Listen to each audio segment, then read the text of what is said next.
Will the housing market crash in Bend, Oregon? Yes. Will the housing market crash in Bend, Oregon? Unlikely. Will the housing market crash in Bend, Oregon? So it shall be. Will the housing market crash in Bend, Oregon? Don't bet on it. Today, we talk about everybody's favorite topic, housing in Bend, Oregon. If you are planning to buy or sell a house in 2023, this video is a must-watch. So I feel like I really need to reiterate the title, A Warning for the Housing Market in Bend, Oregon for 2023. The first thing we need to do is go over a couple bullet points as to our past and then what today looks like, what the environment for today looks like, and then what our future is going to look like. So stay tuned. It is not 2008. Let's start with that as our first point. Guidelines have changed. Anyone with a pulse could get a home prior to 2008. Since then, lending guidelines have tightened up a ton.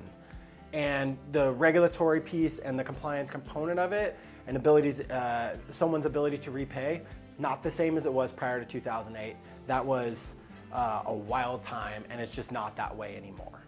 Today, we just require more documentation. We're a little more thorough this time around. We scrub self-employed borrowers a little bit more, as some of you know. And overall, we take a look at the borrower and the property as a unit and bring them together to make a determination as if we're going to approve that. So it's just a little bit different than it was prior to 2008.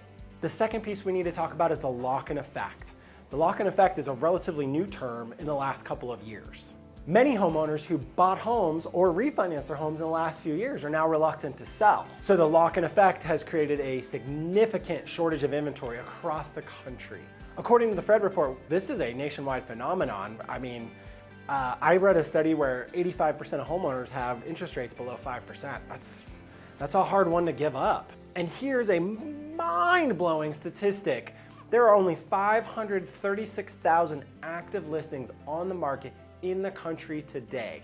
To put that in perspective, on average, 1.5 million active listings at any moment in time. There is 1/3 the amount of active listings on the market today. So the next point to consider is newly formed households. Every year, a significant number of new households are formed and they need a place to live. However, with the shortage of active inventory, this has forced many of these people to rent, which has certainly caused a big surge in rents as well.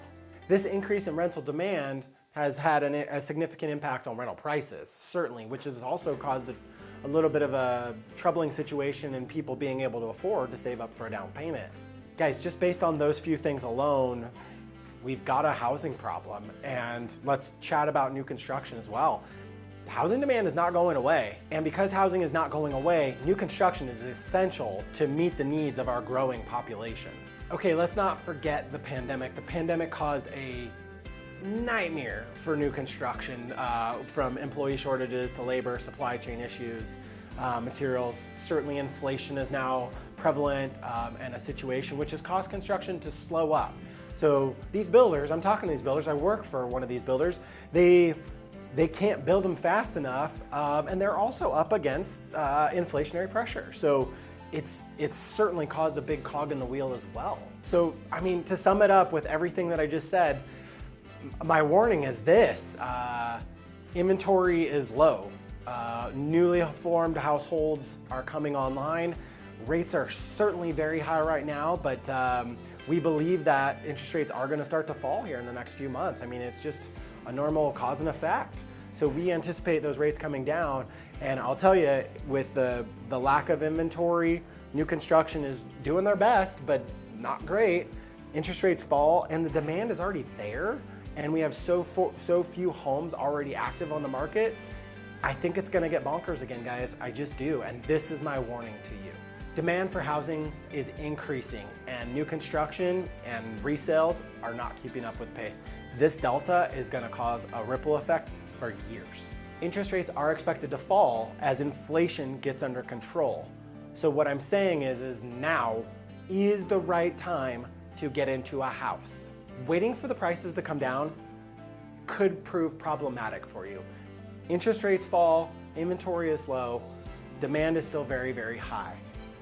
This market could run away from you once again before you ever even have a chance to get in the game.